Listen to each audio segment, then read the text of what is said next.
இல்லை உனக்கு இந்த பொருள் வாங்கினாதான் நான் ரேஷன் தருவேன் அப்படின்னு சட்டம்லாம் அவங்க போடவே முடியாது. அப்படி போட்டால் அவங்க சஸ்பெண்ட் தான் ஆவாங்க. அழகாக அதை ப்ரூஃபோட நிரூபிங்க.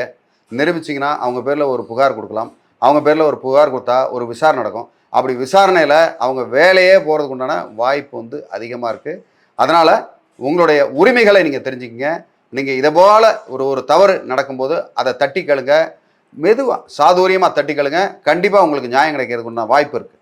சார் சில சமயங்கள்ல அவங்க என்ன சொல்கிற பதிலாக இருக்குது அப்படின்னா, எனக்கு மேலே இருக்கிறவங்க இதைத்தான் சொல்கிறாங்க, இது கொடுத்தாத்தான் கொடுன்னு சொல்கிறாங்க, நான் என்ன பண்ணுறது அப்படின்னு சொல்கிறாங்க. அப்போ இவர் மேலே கம்ப்ளைண்ட் எடுக்கிறதா, இவங்களுக்கு மேலே இருக்கிறவங்க மேலே கம்ப்ளைண்ட் எடுக்கிறதா? அப்போ உங்களுக்கு மேலே யார் இருக்காங்களோ அவங்க சொல்படி கேளுங்க. கடவுள் சொல்கிற மாதிரி கேளுங்க. எது நியாயம் எது சட்டம் அப்படின்னு பாருங்கள். சட்டப்படி தவறா உங்களுக்கு மேலே யார் இருக்காங்க, அந்த கடவுள் என்ன சொல்கிறாரோ அதைப்படி நீங்கள் செய்யுங்க. அவர் மேலே நீங்கள் புகார் கொடுங்க. அதுக்கு மேலே அந்த விசாரணையில் அது யார் சொல்கிறத கேட்குறது, அவர் அப்படின்றத சட்டம் சொல்கிறத கேட்கணுமா, இல்லை அவரோட மேலதிகாரி என்ன கட்டளை இடுறாரோ அதை கேட்கணுமான்றதை அவங்க தீர்மானிச்சுக்கிட்டோம்.